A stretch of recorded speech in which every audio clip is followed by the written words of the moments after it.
It is March 2017, just after Nowruz, and this is Farah Shroff, and I have the absolute delight and pleasure of interviewing Mithoo Coorlawala. So we are here in Mumbai at your home in Malabar Hills, and we're here to talk about your life and to hear stories about your life and lessons that you've learned. So let's begin from the beginning and tell us about your early days. Right. You want me to start now? Well, I was born, strangely enough, I'm always surprised by that. I was born in Bombay. Though I never really feel like a Bombayite. Now I'm beginning to after nearly 50 years. Wow. But I was born here because my grandmother, my maternal grandmother, my Mamaji, Shirin Badastro, she lived in Bombay, right here in one of these lovely apartments overlooking the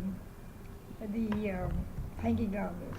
It's no longer as nice as it was, but that was where I was born. Anyway, after that, I don't know at what point, we went back to Hyderabad.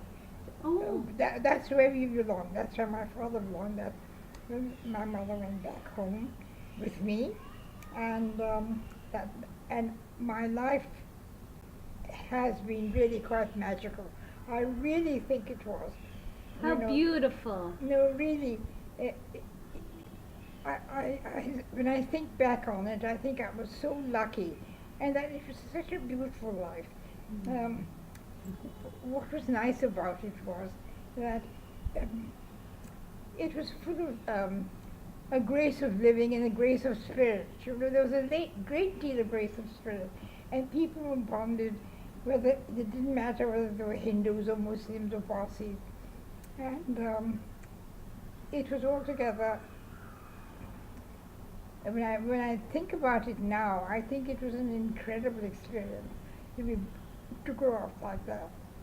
What should I say about it? What were the special things about that time? The special things about that time were that we belonged to a sort of community which was not entirely Parsi, not entirely anything. It was a small group of people who were Hindus, Muslims, and 3 Parsi families, and we were sort of we lived in a kind of almost medieval Muslim culture. Wow. Yes. In Hyderabad. In Hyderabad. Yeah. Yeah. And it was really very beautiful. You know, people were very bonded. It didn't matter to them at all what religion you were or what. But this didn't apply to everybody. We didn't get to know too many people. For instance, we didn't choose our friends. That's true. Our friends were the friends my family had 2 or 3 generations ago. Wow. Like that. Wow. Yes. Wow. And so they were our friends and we were their friends. And the feelings that we had about one another were quite unique, you know. Yeah, it was really beautiful. Up to now, if I meet one of them, it will be with great warmth and love. And it will be on both sides. It was really lovely.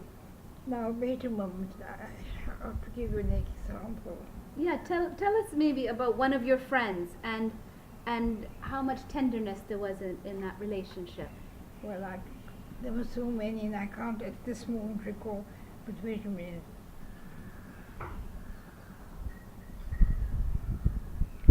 Oh, I had so many. I still have them. The trouble with me is that I'm the oldest person around. Everybody I knew has died. Oh my goodness. Yes, everybody I knew has died. Oh. And one friend, I don't know whether she's alive or not, has just disappeared. And I keep on trying to find her, but I don't know. She and I were both from Hyderabad. We both went to the same. She was a Hindu, Mukta Subarao, We both went to the same college in Hyderabad. What was it called? It was called the Nizam College, but it was affiliated to Madras University. Huh. Yeah. So What did you study? I studied, well, in Hyderabad I studied economics and classics, not classics, economics and history. And later on at Cambridge I studied English. Now Mukta and I both went to Cambridge together. Now that was a wonderful thing for us. We were good friends, but there it was really amazing. You know, I don't think Mukta and I exchanged one crossword while we were there, not one. Wow. It was amazing. And we did quite different things. I did English, she did economics, and her director of studies was Lord Keynes. Oh my. Yes, very distinguished. Wow. And she was a very good tennis player, and altogether a marvelous person. And we lived in different halls, and we had different subjects. So we didn't see a great deal of each other, but we saw a lot of each other and did a lot of things together, especially on holidays and vacations and things like this. And then when we came back, she got married to her cousin. Oh, Yes. just like a Parsi would. Yeah. Well, you know, the thing, well, her father-in-law was the vice chancellor of Mysore University.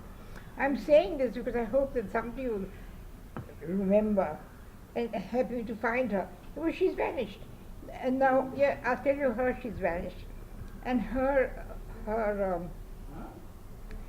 husband was executive in the Imperial, what was then called the Imperial Bank, now the Bank of India. Mm-hmm. I mean, why don't you give a little background on Hyderabad at that time and what kind of lives you led? Yes, I should do that. Sure. Yeah. Yeah. Yeah. All right, I'll just finish this little thing. Yes. So then we continued to meet until he died. He died very suddenly, driving his car of a heart attack.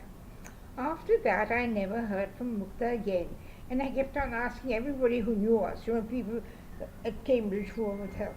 I said, well, have you heard from Mukta? Do you know where she is?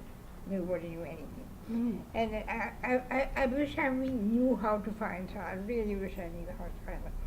But yes, to go back to our life in Yes. Hyderabad. Most importantly, we want to talk about you and Yeah. your life. And so the Not story, somebody else. But the story of Mukta is about one of the close Very bonds close you had in your life. friendships, yes, Yes. that we had. Yes.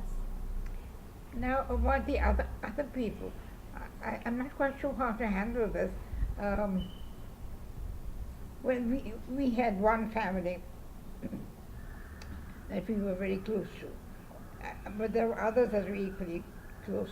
But these, now, they were a Muslim family, the raised young family, and they had 3 sisters who were really lovely people. And they had 2 brothers. The brother was in college with us. Relationships. About them was that they kept strict brother, and we didn't. But if we went to a party at their house, we would also keep brother. I mean, there would be no men there. So anyway, where was I? You were talking about this one close Muslim family and Yes, and no. Well, you know, they after partition, all these Paiga families, I have to explain what a Paiga family is. A Paiga family is a very special, distinguished family which owns estates granted by the Nizam. And Paiga means foothold. Pai is foot and Ga is place. Okay. Yeah.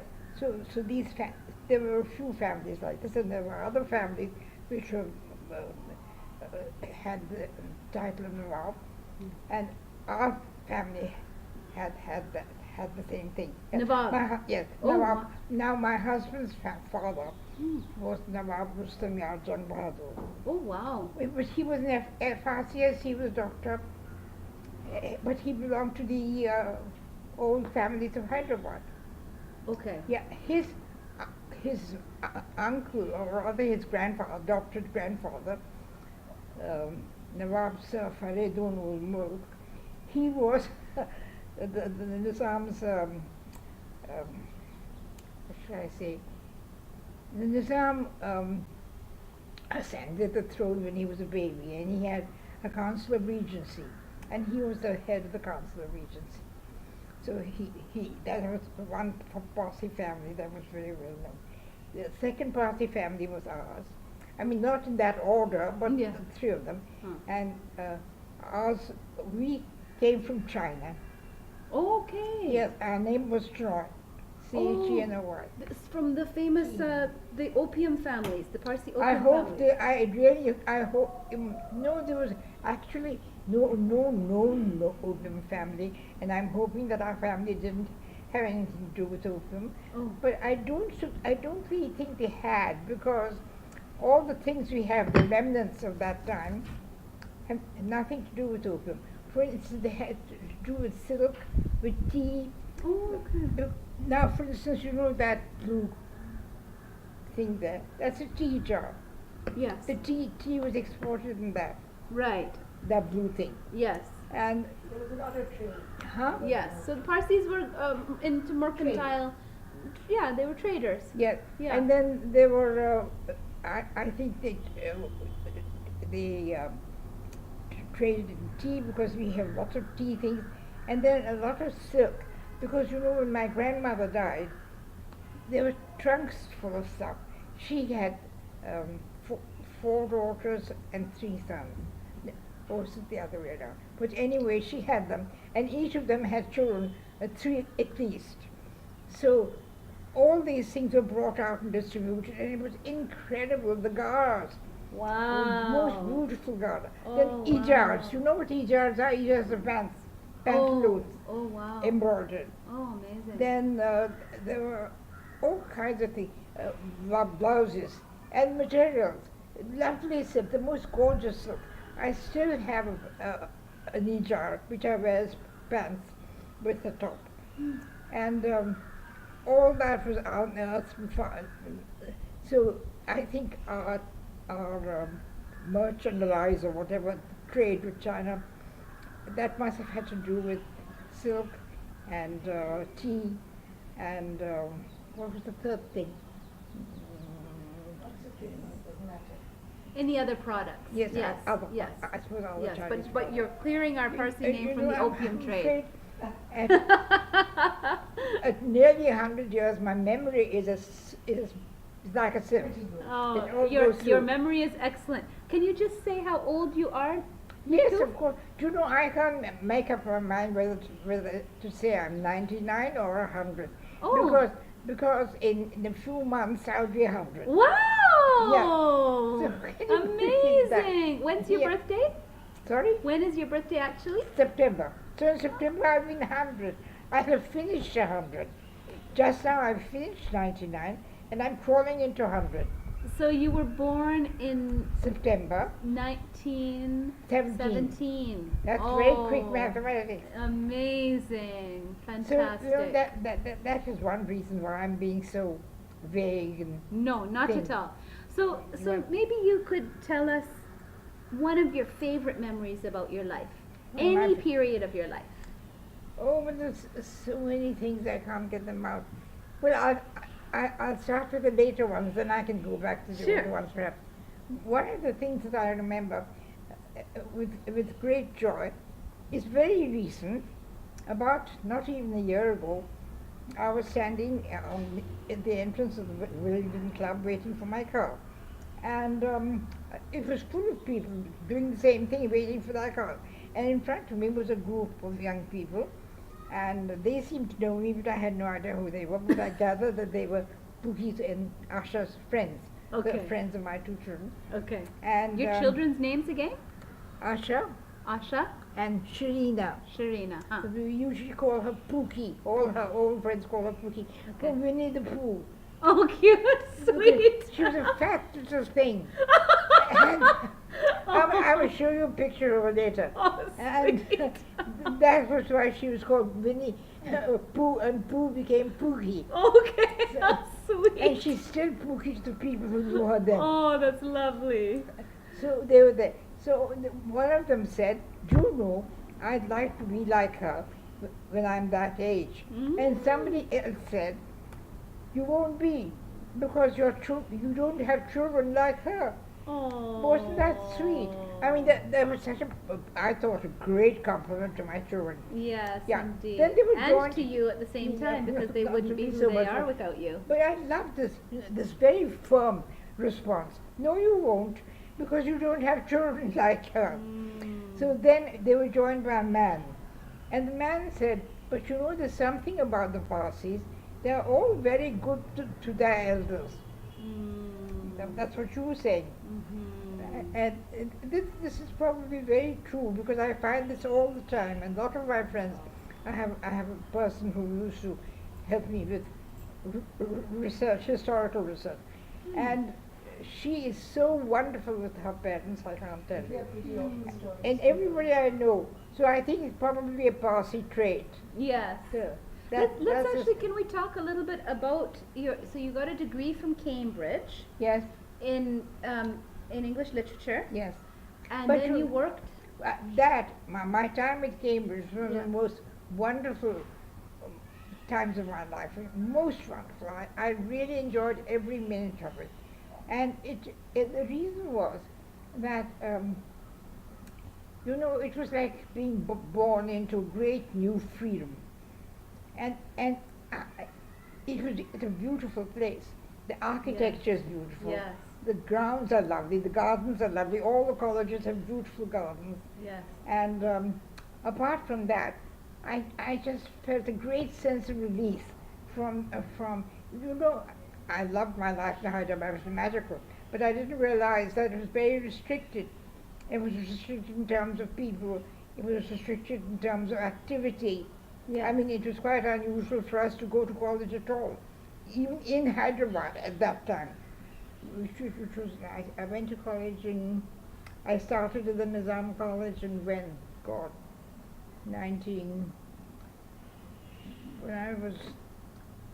when I was about 14. So when would that be? Sometime in the 20s. Yeah, yes. Yeah. So at that time, it's quite unusual for anybody.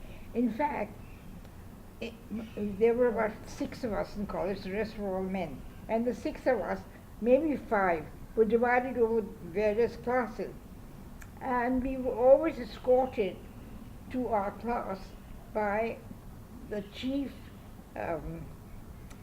What was he? The chief. His role was. He was the chief. Anyone, someone. It doesn't What? matter. Yeah, that doesn't. Someone. That's Mahbubali. Yes.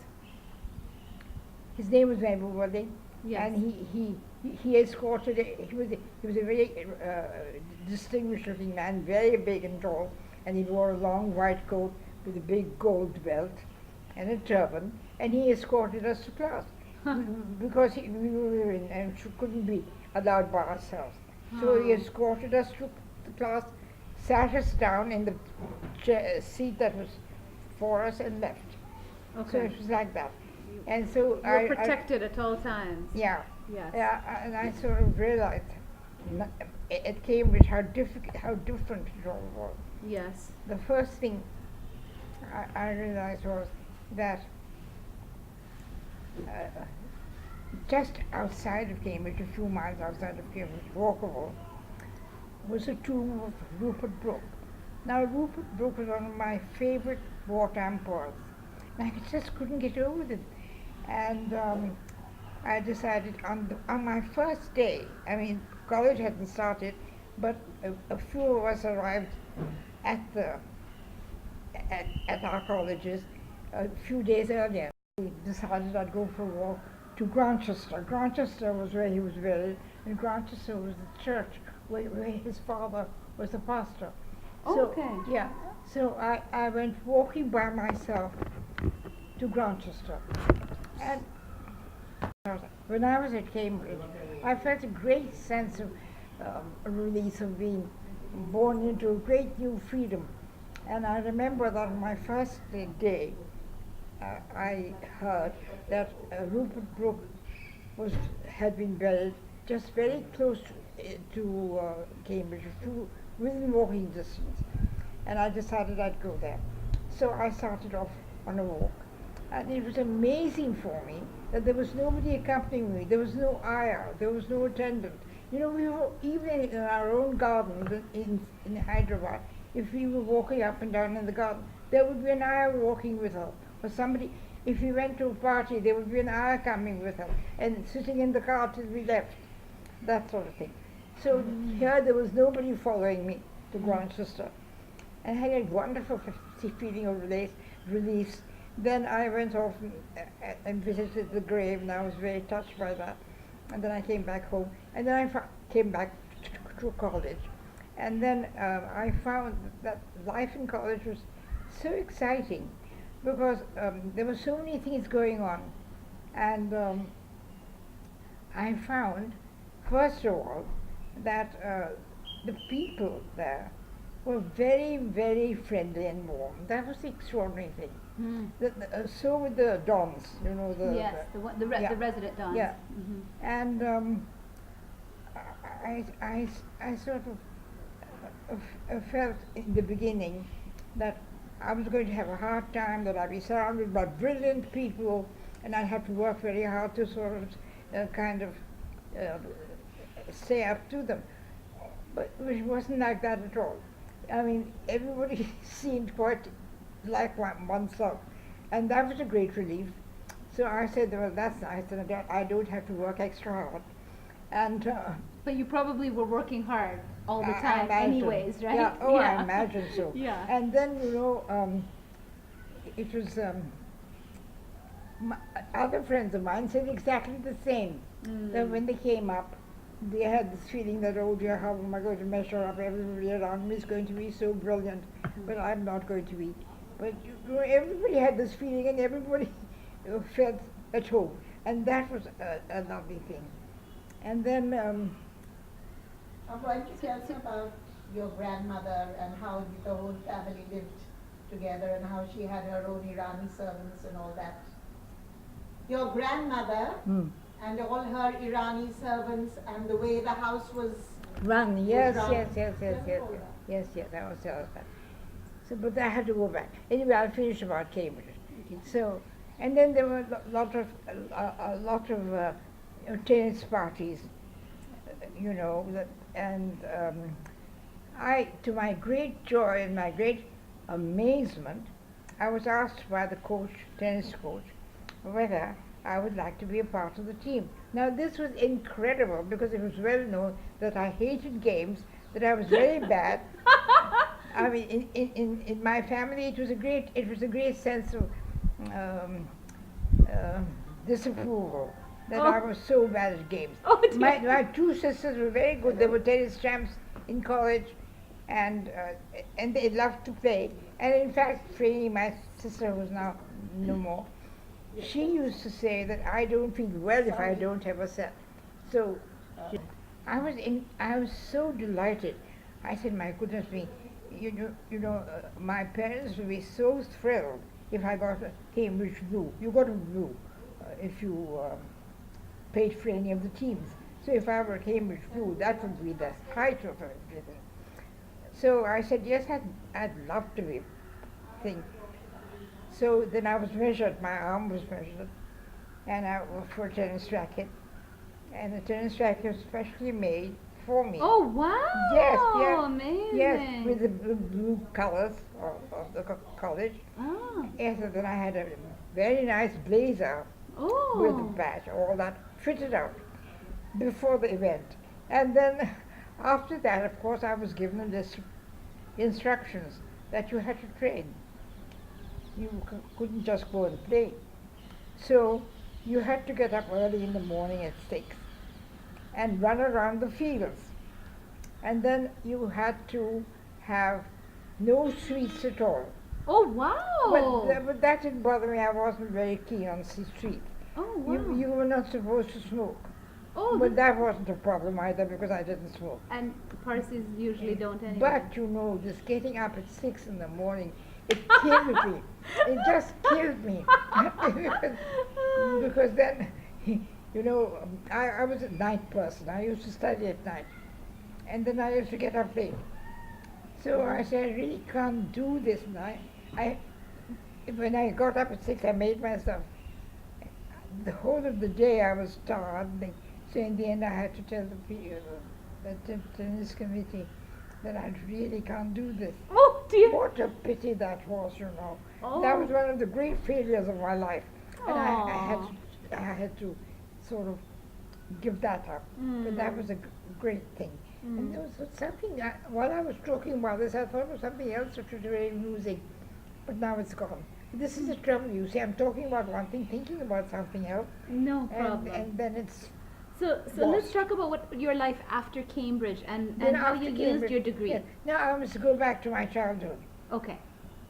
Well, what happened was we Just lived to in a say large sorry, family. What? Kaylam's downstairs in the car, so I asked him to come up. I'd like to talk about our lives with my grandmother when she was alive. We lived in a large family house together with my grandmother and my grandfather, and my uncle and aunt and 2 cousins. Well, it was an incredible life. We had amazing servants, and everybody had different clothes. And they were all most beautifully dressed in long white coats. And according to the family, my uncles Bella and people wore a red belt with a silver, what would you call it? A silver belt, a buckle. But the buckle was not an ordinary buckle. It was a kind of monogram. Okay. Buckle. Okay. Very nice. And they were so loving and so faithful, and altogether very nice people. We all had these ours wore a green butter with a silver thing and a silver on their turban. They had turbans with a band across that too. So they Quite striking. really lovely, and it was their manners and the way they spoke to you, addressed you, and treated you. That was really so unique. I mean, other people had the same kind of. That's what I meant by a magical life. A lot of other people had people like that. And then, you know. But may I just ask, Mithoo, the servants in your household were from Iran? No, some were. I'm coming to that later. So then afterwards, you know, when the Iranis, the Persians, the Parsi Persians, Zoroastrian Persians in Iran were being very badly treated by the, the people who followed Reza Shah. Yes. You know? Yeah. They were really very badly treated. Then there was a Parsi gentleman, Mr. Hataria, and he went to Iran and negotiated with the Shah, but with the help of the British government. The British government, you know, made it easy for him to go there. Otherwise, he would never have been allowed. I mean, the Parsis were so badly treated. You know, they were branded. If you paid you were supposed to pay very heavy taxes, and if you paid your tax, the receipt was a brand. Oh. That's so humiliating. Apart from the humiliation, the pain of it. Yes. You were being like branded, being a cow. and so you had to walk around with these brands, and every year you paid your tax, you were branded. Other things, terrible other things, like you weren't allowed to ride a horse, you had to walk, and terrible things. So apart from that, I think there were other kind of oppressions. Mm-hmm. So this Mr. Hataria went and negotiated with the thing, and they agreed that they would give visas to a certain number of Iranis to go to India. But having gone to India, what were they going to do there?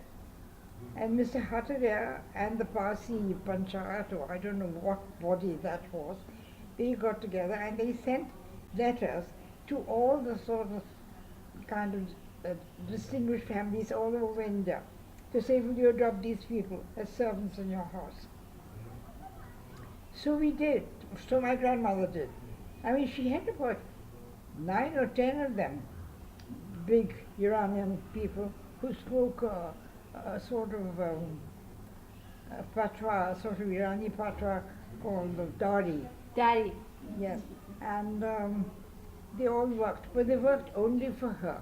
Now what they did was they swept her rooms, they made her bed, they brought her bath. In those days there were no geysers, nothing. They had those, they had sort of, I can't describe, but they had some kind of a arrangement for heating water, and that water was carried in handis, handis, silver-plated handis, so, to the bathroom. But they did all that for granny. Everything to do with her was done by them, and they served her food also. And then she ate with her fingers, with her hands. We didn't. So, I mean, it just didn't happen. We grew up with different ways of doing things, but it was so nice that we did. Now I think about it. She had her own ways and we had our own ways, but we all sat at the same table. We were very loving and happy. And then, to wash our hands, there would be 3 Iranis carrying this sort of thing. Well, that thing, you spat into it. Yes, there's And like then down below yes. there's a spittoon there. Yes. You see? Yes. So, no, that was the thing to wash your hands in. Yes. So the 3 of them came, each carrying one of these, an ugaldan, a spittoon, and a thing. And my grandmother would, first of all, wash her hands. Then she would take some water and gargle them and spit into the other thing. And then they'd all march away with all this. And that was very strange. But it was done regularly by her.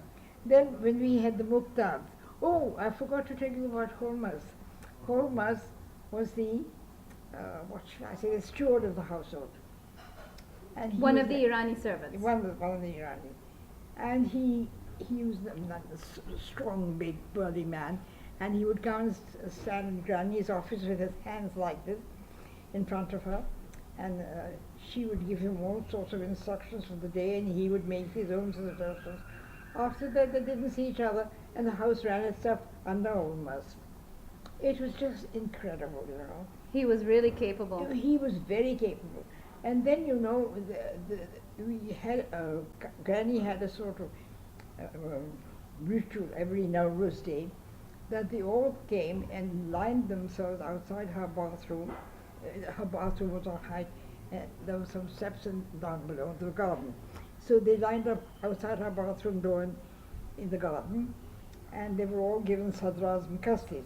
And they were supposed to do the first sadra and kasti of the new year with her. Oh, lovely. Yes. So she and they. So she stood on the top of the stairs and they all lined up below. And they all said their first kasti together. Now it was really sweet. Yes, and then, beautiful. It is. And then, there was a great commotion one day because, do you want me there? Oh, there was a great commotion one day because one of them didn't know his kasti prayer. And it turned out that he wasn't Zoroastrian Irani.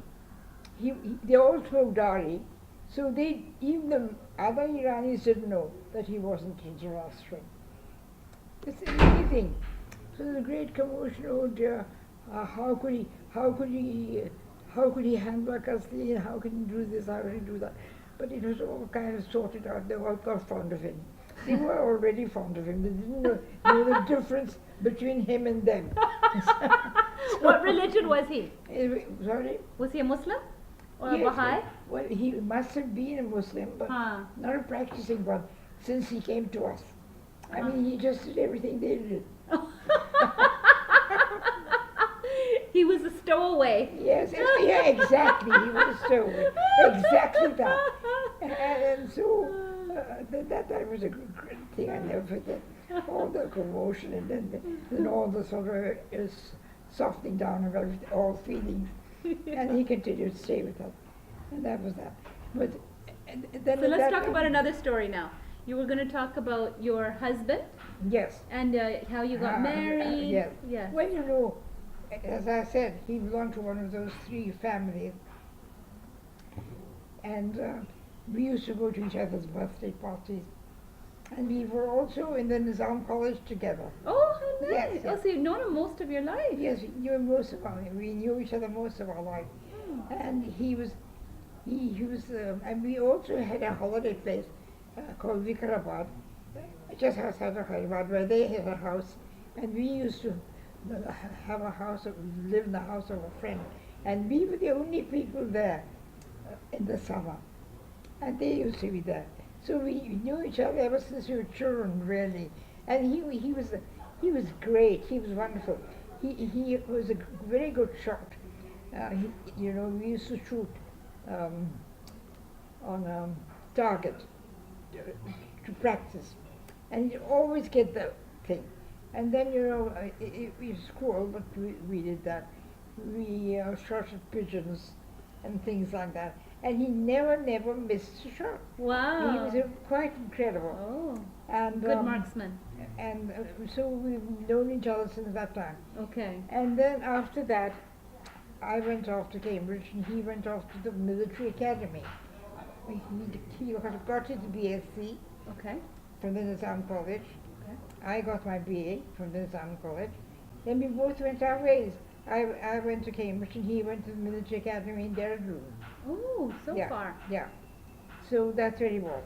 And there he did exceedingly well. He got a gold medal for the for standing first in Wow. the academics. Oh, wow.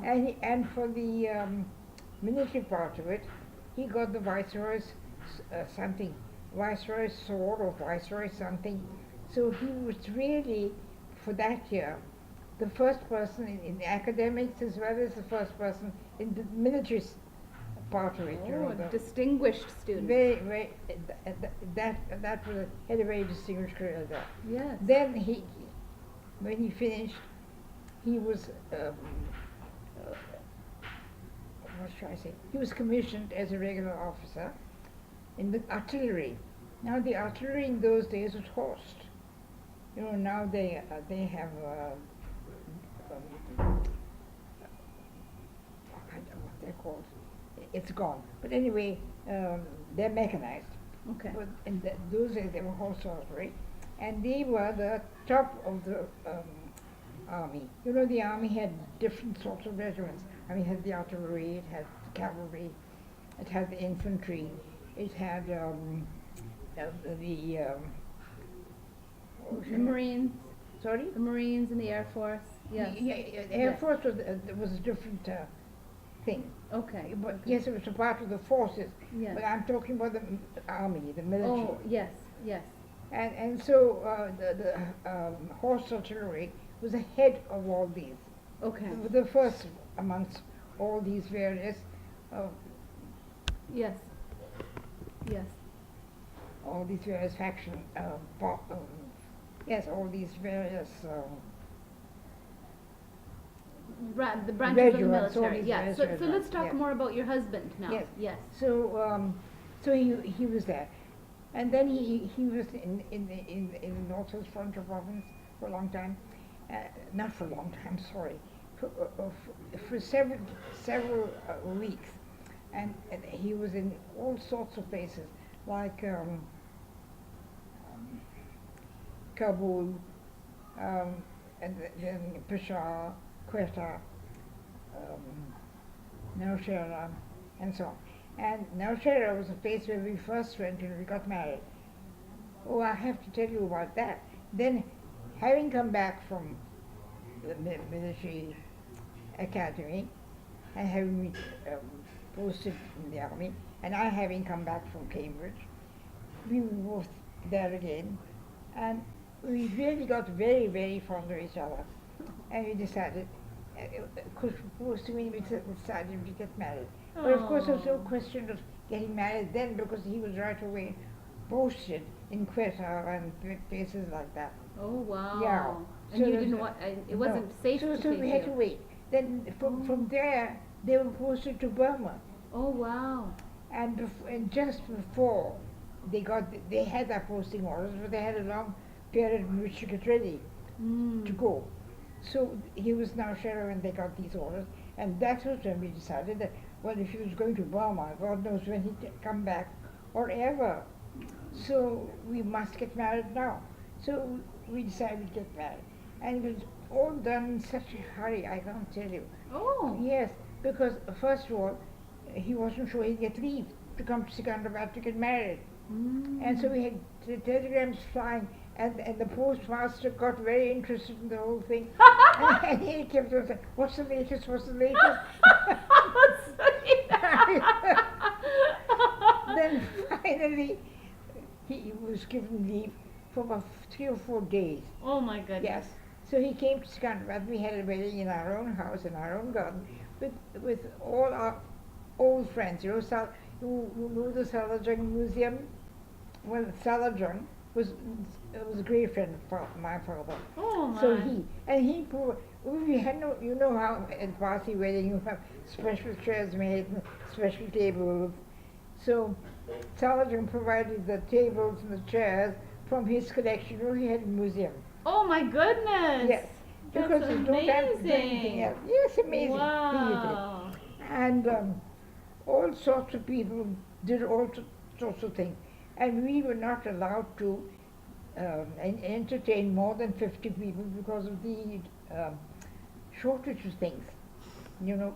So we had to have 2 or 3 such lunches. Right. Yeah. Sittings. But what I loved so much was all these people who turned up, old friends of ours who've known us since we were children, both of us.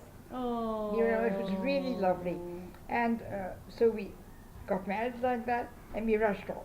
Then we went off by train to Nowshera. And we arrived in Nowshera late at night, and he had a bearer. He was called Noor Muhammad. He was a Pathan, very good looking. He had blue eyes, very fair, and of course he was dressed in the Pathan way with that sort of fan in his turban, and very, very efficient. So he met us at the station. He escorted us to the place that was allotted to us. And what he'd done was, he'd gone to the store. There was a store run by a Parsi family called Pesanji. Hmm. He went and told them that my son got married, and can you send a Parsi dinner? Oh. Wasn't it sweet? That's lovely. Wasn't it sweet? Yeah. And they were very sweet. They said, of course we'll send a Parsi dinner. Oh. So to our great surprise, we arrived very late at night, around about 11 o'clock or so, to find a Parsi dinner. Lovely Parsi Oh, what dinner. a feast. What a real feast. Oh. So that was a very good wedding to our, Mm. to our marriage, Mm. beginning to our marriage. Then of course we sort of unpacked and got ourselves into bed and so on and so forth. And late at night, I found that somebody was turning up my blanket at the foot of my bed. I found a hand going on. Finally, what on earth's going on? It was Noor Mama changing her hot water bags. Oh my. Yes, you know we had to have hot water bags to keep the bed hot. Oh. Our And he was beds, in your bedroom? yes, in our bedroom. Did you know he was there? This was his idea of service, and we didn't know. I didn't know, but Kush knew. He did that for Kush, Mm. and Your then husband's name was? Kushru. Kushru. Kush. Huh. So he was always Kush. Huh. So Kush knew this was a routine. So, but I was astonished. I said, "What on earth's going on in my bed?" You know. And all I was able to take out the old hot water bag and put in the other one. Yeah. So the bed stayed hot. Yes. And then, you know, it was very cold. Mm. And if we needed anything at all, he was quite willing to go out and get it. other people, you know, hesitated. They did Because not. of the cold. Yes, yes. Yes. And Okay, so you were in Burma for how long? Let's talk a we little were bit not about in that. Burma until I was on. We were together for about a week or 10 days or so. Okay. And then he went off to Burma. Okay. And then with his regiment and joined a very, very celebrated Mountbatten's 23rd um, Division. Okay. It was called the Fighting Cock. Okay. And he stayed there for 2.5 years unbroken. Wow. And it was a miserable war. It was a really terrible war. I mean, there's a book written by one of the people in called The Fighting Cock. And you'd think that every one of them, whoever he was a hero. Wow. The kind of life they lived for all that time. You know, they had malaria. Oh yes. They had jaundice. Oh wow. And they had no proper water to drink, no food to eat. They had air drops. And the air drops were erratic. I mean, they'd be here, and by then they'd march off there. So the air drop, there were little cans of food. And the food consisted of bully beef and dog biscuits that were made in Calcutta at some factory, and condensed milk. These three things, every single day. And that's what they had. They could never had anything hot. They never had a hot cup of tea, because if they lit a fire, the smoke went up in the jungle. There was a little damp jungle that they fought in all the time. Oh my goodness. Yes, it was damp. Terrible conditions. That's why they had all that malaria and jaundice Right. and diarrhea. Right. And so the smoke went up. It would give them away. And give them away, and they were warmed immediately. So this is what they ate for 2.5 years. And they never slept like that. They slept standing. They had to, dig trenches and stand against trenches, see. And that's where they lived. They lived in trenches. And they kept on moving. And every time they moved, they dug new trenches for themselves. Your and husband for did this as well? Yes, yes.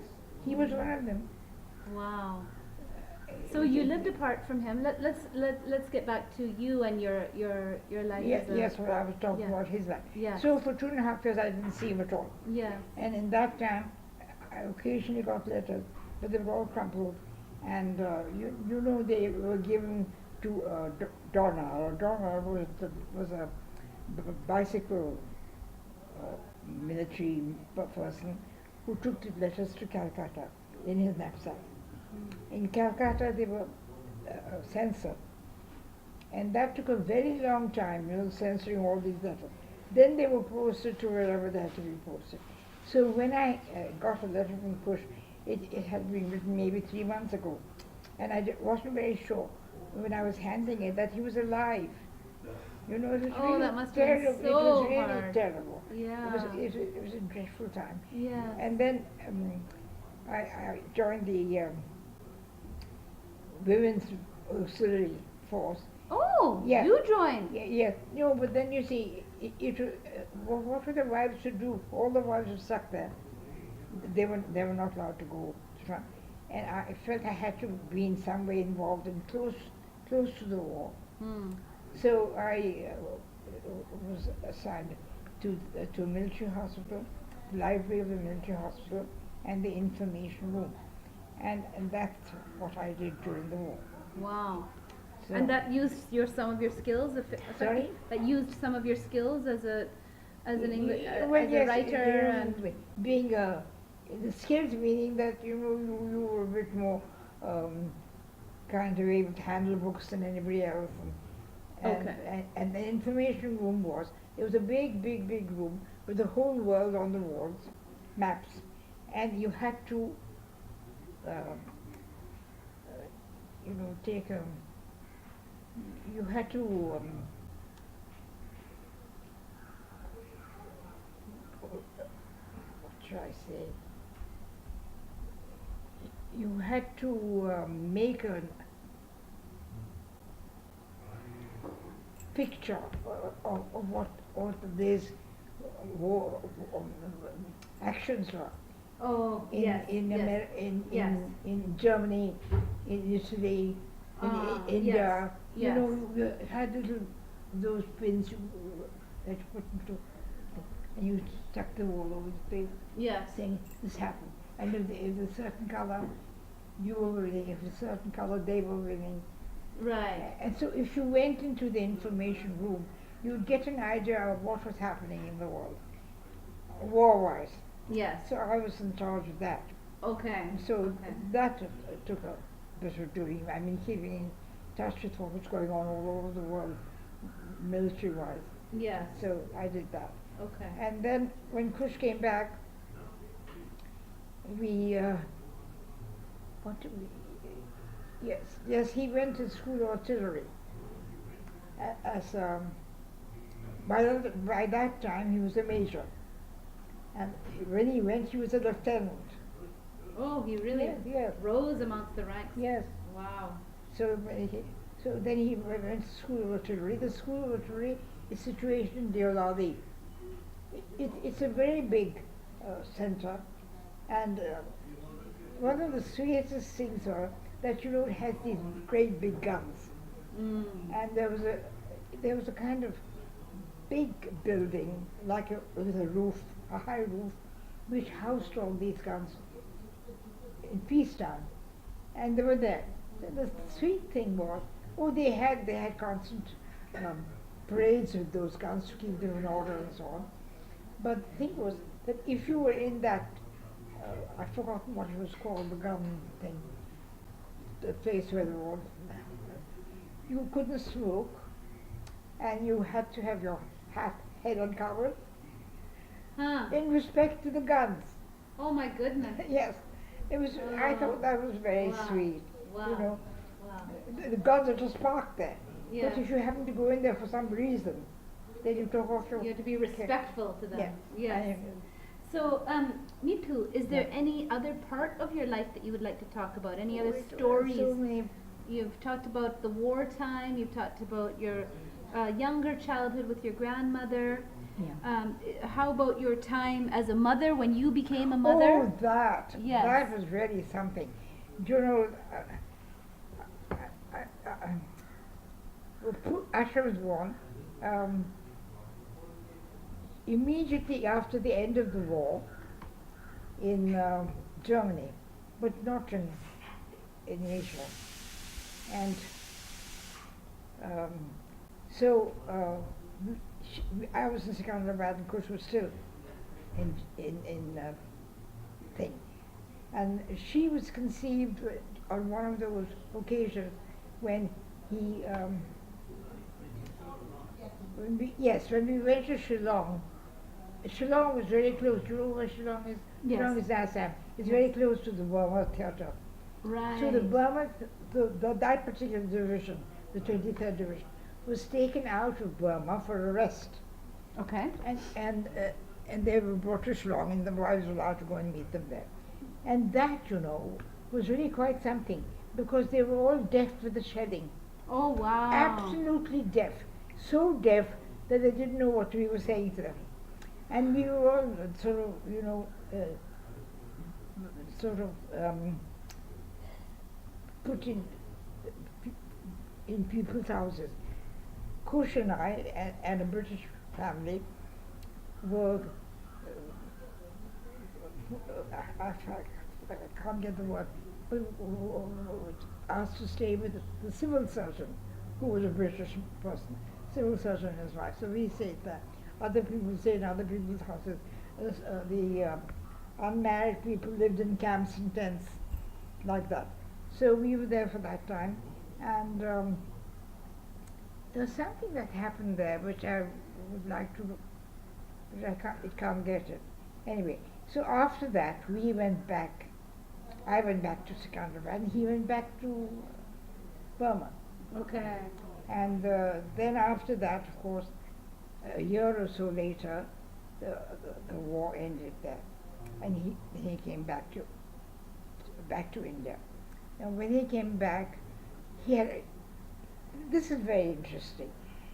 He was fed up. You know, there was this Subhash Chandra Bose, his, what was it called? That something army. Mm. That, Yes. yeah, In it has Bengal. a name, Yeah. but I've Yeah. got in books and things. So that particular army was very much in evidence there, and quite a few of Indian officers that I knew very well had been captured by that force, and badly treated. I know that one person, General Dhagarkar, he must have been Maharashtra. He was captured, and he was hung up in a cage with his toes on the top and his face hung down. Things like that, you know. The Japanese did. Torture. But with the help of the Indian officers and men who decided to join that army, Subhash Chandra Bose's army. So anyway, they were there, and there were lots of unpleasant things going on. And when the war ended, Kush came back, and he felt he didn't want to be in the army anymore. But no, but what really brought it to a head was that having come back, he was sent to create a new staff college along with others in Wellington. Now you know the army had a very important staff college in Quetta, and that served the army, Muslims, everybody. Now we were divided in two. So the Quetta Staff College went to Pakistan, and the other one went to India. And there, while the one that was being set up in India, Kush was a director of artillery there, and he was sent to Kashmir to study the war. Now, partition having happened, there was a war going on between India and Pakistan in Kashmir. But they had not got a new Morse code. They hadn't had the time. I mean, they were picking up each other's messages. And Kush and a British officer, they were both sent there to study the war and how to change, you know, the textbooks to meet the new conditions.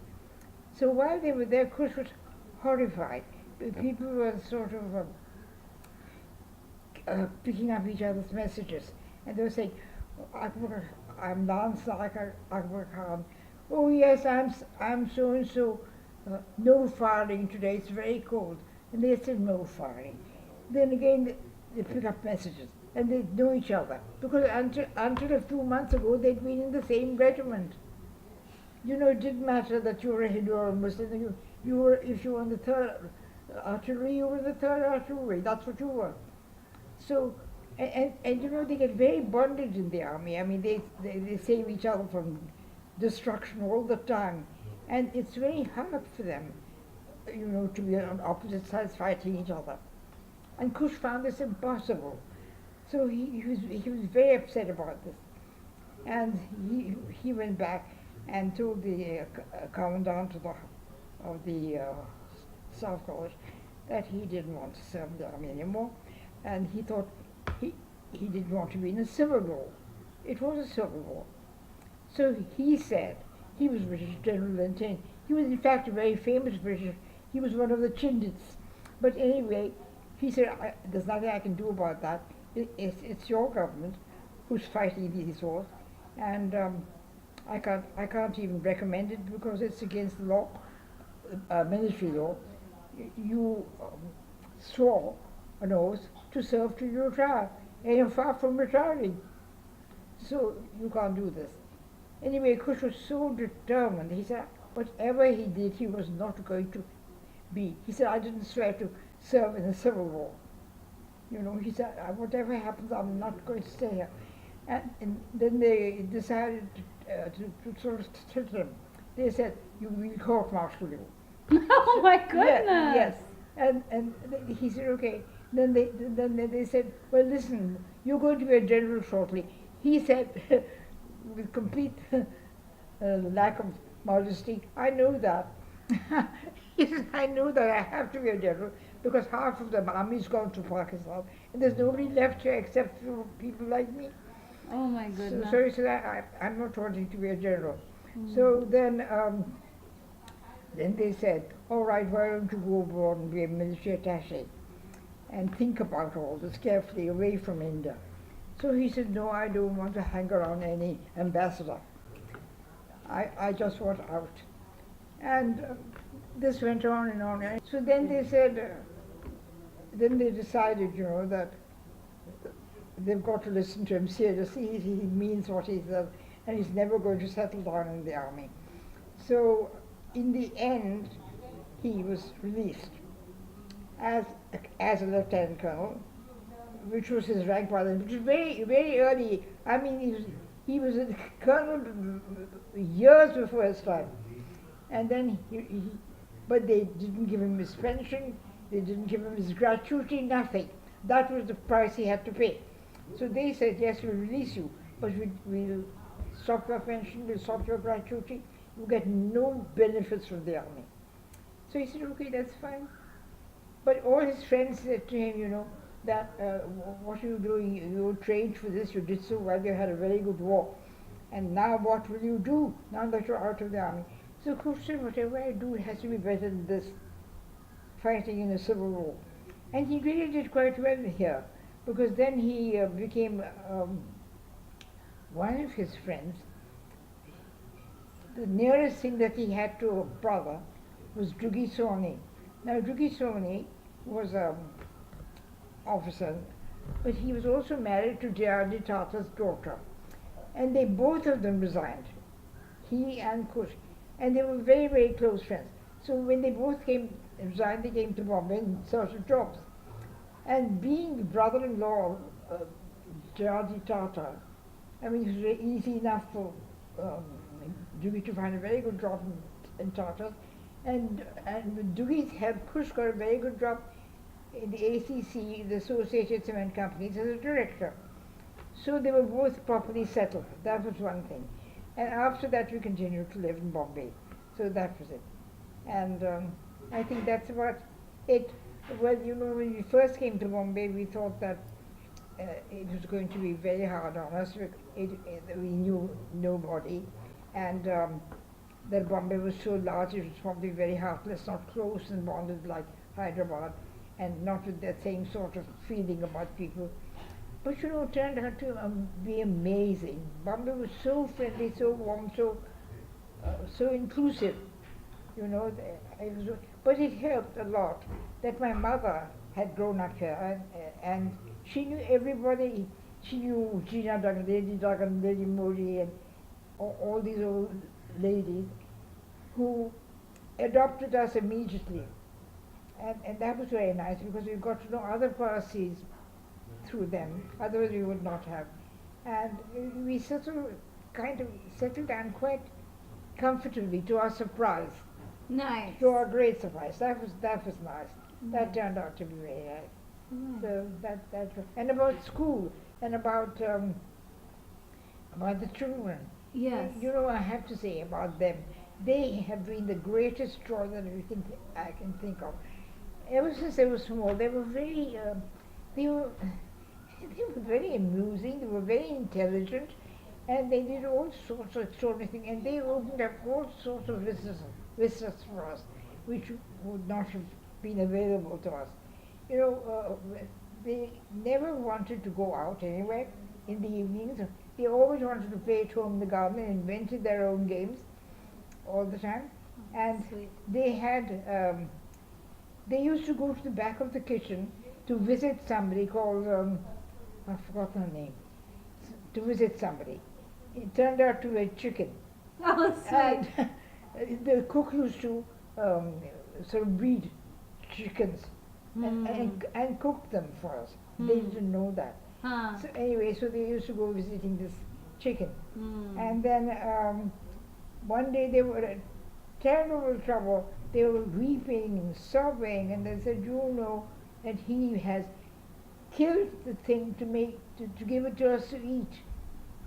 And then we discovered that was the chicken, and that they used to visit every day.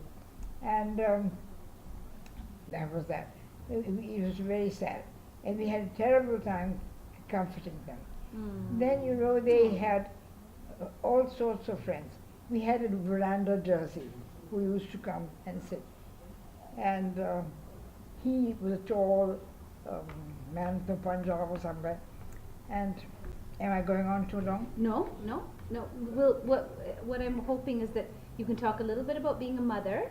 Oh yes, Yeah, yes. and then, about then, being- then I have some more now questions for you. that, yes, now that, you know, it's funny.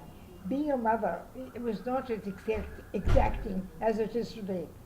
You know, we had very good ayahs, and the ayahs loved the children, and the children loved the ayahs, you know, and we enjoyed them, but we had no problems about looking after them, running after them, bathing them, but we supervised it all. And being a mother in those days was very easy, very enjoyable. It really was. It was the best thing. I mean, you enjoyed your children, and so. You know, in fact, they used to, when they were very small, when they were not walking, they went out in prams to the local garden or wherever it was. And we didn't know that for a long time the two ayahs had a fight. Oh. Yes, we didn't know that amongst themselves. And they used to go to different gardens. And they used to come back together, and they used to leave together. Then one day we discovered, well, one of the children had a party, and they said, they invited the two, and the two of them went. And they said, oh, are these sisters? So I said, yes, of course, they're sisters. But why don't they come to the same garden? Then it turned out the two ayahs just couldn't stand each other enough to go to the same garden. That. But then later on, when they went to, one of them went to the convent in Ambala for a little while, and then we came to, that was when they were children. I'm going back now. Yeah. And then we came to Hyderabad, and there they had a teacher come to them to teach them. And when that was finished, we came here to Bombay. And in Bombay, they went to the Walsingham School, which is just across the road here. And that was lovely. And they were involved in all sorts of things. Like Asha became the head girl. And they had, it was an old palace, not an old palace, it was in good condition. And it had a pond with snakes in it. And Asha, for some reason, got friendly with the snake. And she wandered around one day in school holding a snake by its thing. And there was a great commotion about that. So her headmistress said, Asha, just put that snake back where you found it. So she left it gently in the pond and it slithered away. Then Mrs. Adcock, she was an English woman, brought Asha home, now driving Asha home in her car. Said, now you just stay at home for the day and don't come back to school. Because she was so afraid that I'd go back to the snake. Oh dear. My goodness. Okay, so And that me, sort of me thing. too. Yeah. If you could tell me now about any role that our faith, the religion of Zoroastrianism. Oh yes, about any- religion. Yeah, I anything you must want tell to you talk about about that. religion. Yeah. You know, because it's a strange thing. My grandmother had these muktads, and she had the muktads in the house. The agyari was ours actually. It was made by the family. We had three agyaris made by them. Wow. Yes, one in Secunderabad, one in Hyderabad, and the third one was not ours. It belonged to the Vikarji family, which was one of the three families. So anyway, what was I going to tell you? Yes. So during the muktads, Granny had her muktads in her own rooms, and she told us that we had to join her at 6 o'clock in the morning. And you know, we thought, oh God, imagine getting up at 6 and going down. We lived upstairs and Granny lived downstairs, going down. But it was the loveliest thing that could happen to us, because you know, we used to go around there. There used to be rows of chairs, about 3 rows of chairs, and then there was a carpet and a big silver afghan, you know that Yes. thing, urn. Ah, that's Yeah, right. Yeah. There, that's Yeah. it. Yeah. No, that's a farewell. Oh, That's a farewell. Oh. Afghani is a sort of a urn. Huh. Oh, right. Which holds Yeah, the in which we they put put the sandalwood. sandalwood and the thing. Yeah. So that was all piled high with sandalwood, and there would be roses from the garden, and the priests from the Ajari would come and pray. And you know, it was so beautiful, the sound of the prayers, and the roses and the the sandalwood, the sukkah. So fragrant. And they and the incense, all of that together, and the prayers. It was so beautiful. We would just sit there, and so it kind of permeated us, you know, and we loved going down. It was so unusual. My parents were quite surprised. They thought, now that was a nice thing about my grandmother. She didn't force them to come down to her prayers. No, my other uncle, no him, but his children, yes. So his children, we attended the prayers, but not they. So and they were so surprised that we were so happy to go at that early hour. So that was the nice thing about that. That was a thing I really remember and love. I wish I could in some way recreate that. And then you know prayers. I don't know what to say about that. We are a very prayerful family. There were lots of prayers. My mother said a lot of prayers. I mean, she would wake up at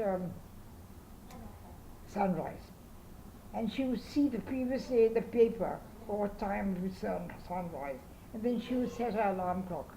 And at that moment, she would wake up. And then, you know, at that time, everybody woke up very early. All the servants and everything. Everybody woke up early. So then, she also had a big silver afghani on our prayer table in her bedroom, and the cook or somebody like that used to bring the fire on a sort of a plate and put it in her afghani. And then the Mahdi would bring some flowers and put them there. All this at 4 in the morning. Then they would go back to where they were, and Mummy would start praying, and she would pray in a loud voice. So, you know, sometimes you could hear her, but certainly the whole house was filled with that smell of the afar in the morning, and to wake up to that smell. Beautiful. That was really lovely, you know, and I'm so glad that you can understand that. Yes. You know, Oh, it was yes. really It's lovely. heavenly. So that was a great example to us about, you know, nobody forced us to pray or anything like that. Or nobody even taught us our prayers. We learned them in school. Then our family had a Parsi school. Now it's a sort of public school. Everybody goes to it. But then, when we were children, it was a Parsi school. And What was it called? sorry, What was it the was name called of the the school? Bhairatan Vaishnava Parsi School Wow. Yeah. In which place? in Secunderabad. Oh, where wow. we live. Oh. You know, Hyderabad, there's Hyderabad and Secunderabad. It's like Colaba and So close one- by. Yeah. two areas. Okay. So we had one in Secunderabad, one in Hyderabad, Okay. at Agyari, and the school was in Secunderabad. So it was a sort of family rule that every child, all our cousins, we all had to go to the Parsi school till the 3rd standard. And then we could go wherever we wanted to. So it was in that Parsi school that we learnt our prayers. Wow. We had a prayer for prayers, and then we started the day with the whole school standing in the prayer room and praying, led by the headmaster. So you know, we heard the sound of the prayers, and then we learnt them to pray in the classroom. And that what we learnt in the classroom was we sort of learned over a week Saraswat. But we learn it, and we have the right pronunciation and this and that was very useful. And as you went on, you learnt more and more. So, you know, we sort of grew up being respectful of prayers and being involved with them. And then on Sundays, when we had a holiday, I remember that I used to sit down. I'm sorry, I remember that I used to sit down with my book. We used to pray out of a book. We were praying by heart and praying out of a book. That was our thing. So I used to sit down with a book and say my prayers, longer prayers, out of the book, because I could read. I could read Gujarati then. I can still read it, but very badly. That's very sad. But anyhow, I used to, on my own, nobody asked me to do it. I used to sit down and pray on Sunday because I needed to pray. And quite often I would go to the gallery by myself. I mean, when I say by myself, I would go with my ayah and somebody would take me there, but I would go. And this went on. And for years, even after I was married, and for years, until we came to Bombay, I would always need to pray, really need to pray at night before I went to bed. And that would be quite a long prayer. It might take an hour. I mean, there would be Farah Shroff, then there would be the gay, if I was through gay, if it was the night. Then it would be Hormuz Jasp, and that's a very long thing, for 40 days, and Saroshas for another 40 days. And this went on. They changed. And I needed that. I needed to pray before I went to bed. Now, to my great dismay, I find it very exhausting. I find it very tiring, all those long prayers and the words and the this and that. And I feel very upset about it. So I've been asking all my prayerful friends, who really continue to pray as they did. I said, what's happened? I don't know what's happened to me. Why don't I need to pray? And they all say that, well, what do they say? They say something quite comforting, such as, I don't need to pray because my life in many ways is prayerful. Oh, that's Something beautiful. like that. That's You know? beautiful. Now, I've got, on that beautiful note of your life Yes. is prayerful, you've Yes. already said it was magical. We can end our time together Yes. today by asking you to share some of the lessons that you've learned in your Some life. of them. The lessons that you've learned. Anything that's important for you to tell other people about life. Oh, what life. Oh, I forgot to tell you about my daughters. I have to say one more thing about them. Do you know that both of them did different things? Now, Shrina went to Italy because when the Arno started, ever since they were small, they'd grown up on the Greek myths and this and that. They were quite interested. Now, when the Arno started, there were newspaper advertisements. Darling, can I give you a cushion? I'm totally For students who were graduates to come and help to evacuate the treasures and to carry them to safe places. And Pookie had just graduated and she was always very interested, so she said she'd apply. And she applied and she was accepted. And they would give her accommodation but, in a student's place. And our Indian government wouldn't let her go because at that time there was they weren't allowing money to be taken abroad. Right. You know, they had this, it was called something. Mm-hmm. Anyway, so the government said no, they couldn't. She had to have her own living money, you know, and she had to have something. So she wasn't allowed. So later on, the consul general here, who was an admiral, he said, would she like to go on an exchange? There, you don't have to have your own pocket money. You are looked after, and that particular thing, the whatever that organization was called, gave you so much pocket money, and you lived with somebody, and so on.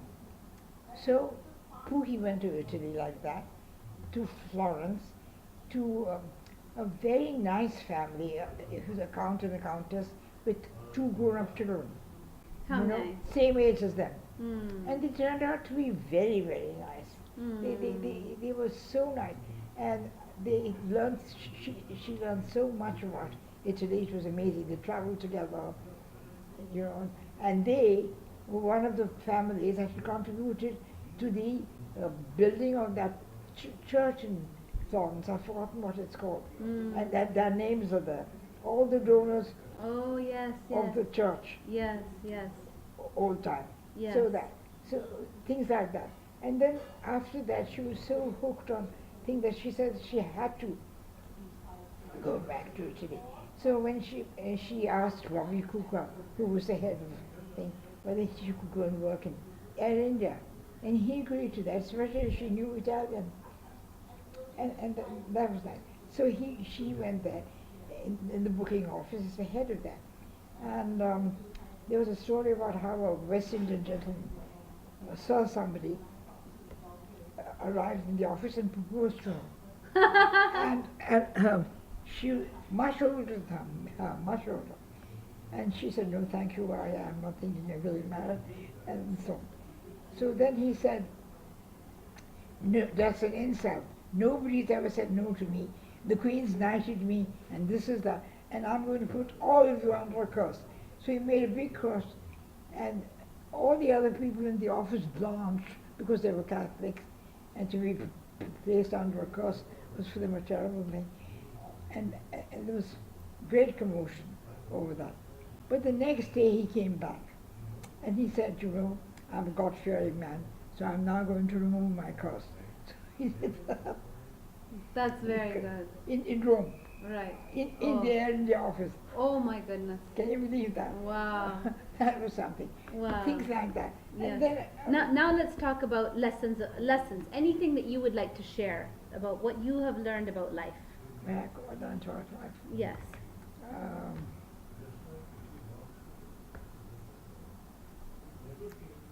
it was very hard to say. What I've learned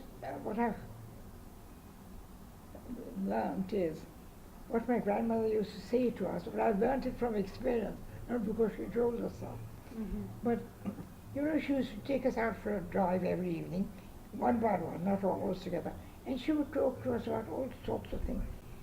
Now I realize that she was trying to educate us into her way of thinking. And she said, always said to each one of us, that was her theme song, that wanting is not for you. You must think about giving. And we used to think, well, yes, all right, you know. And then we'd go with her in a horse carriage with the Sais and a coachman. She and he and us, one child. And she would say, this place belongs to your Uncle Darabjang. That place belongs to your Auntie Putlibai. That belongs to this, that belongs to this. And you, in the end, you got sort of feeling that you practically, your family practically owns this place. But if not to tell them that, then she would say to them, you see, they have a lot of things, but that's for them to share. It's not for them to use by themselves. And things like that. And that has stayed with me. You know, that what we have is given to us to share. And that it's not for us to want. Seeing that we're given what we need. We're given what we need, so it's not for us. But I think the way she put it, it's not for you to want, it's for you to think about giving. Yes. You know, I never forget that. That's my big lesson in life that I learned from her. And that was really nice. And my daughter Asha, I haven't talked to her about her at all.